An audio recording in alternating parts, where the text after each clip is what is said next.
Item 1.16. Quel est le nom du phénomène mis en évidence ci-contre?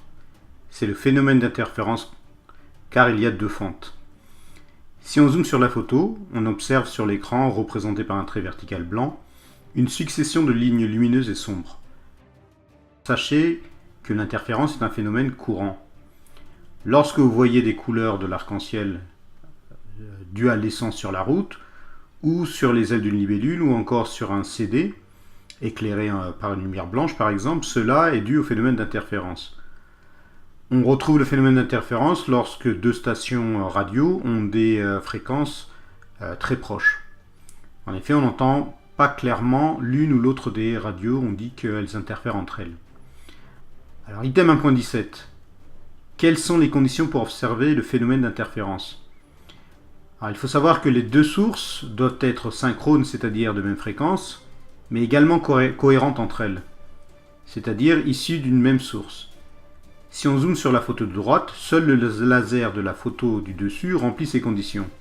En effet, dans la vie courante, en croisant deux lampes torches, on observe davantage de lumière, on ne peut pas créer l'obscurité, donc on ne peut pas créer le phénomène d'interférence, en croisant ces deux faisceaux. Item 1.18. Dans la figure ci-contre, dans quel cas y a-t-il interférence? Premièrement, constructive. Alors il y a interférence constructive pour la figure du haut, car les ondes sont en phase.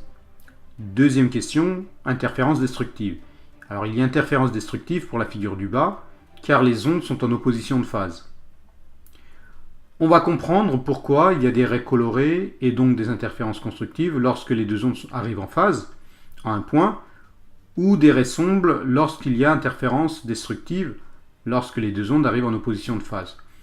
Si on zoome sur la photo du bas, les deux rayons se croisent à un point de l'écran. S'ils sont tous les deux au maximum d'amplitude, et donc en phase, alors on construit une onde d'amplitude plus élevée, et donc l'intensité est plus grande. On observe alors une raie colorée.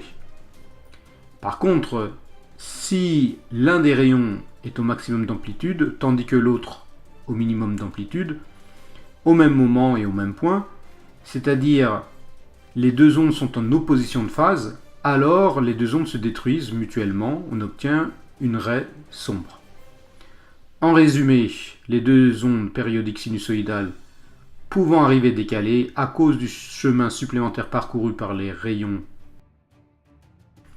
vont interférer constructivement ou destructivement.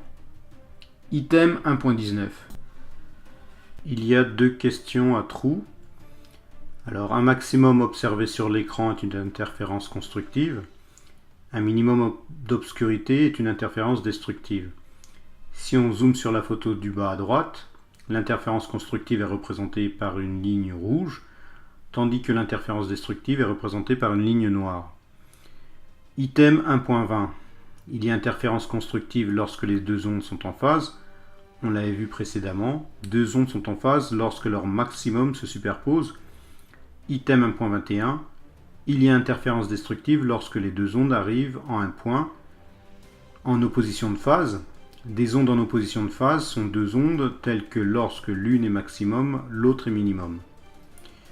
Alors une erreur au bac est de ne pas connaître le vocabulaire sur l'interférence, tels que les mots phase ou opposition de phase, ou encore interférence constructive ou interférence destructive, mais encore ne pas savoir reconnaître les phénomènes d'interférence. On peut le savoir quand il y a deux trous par exemple.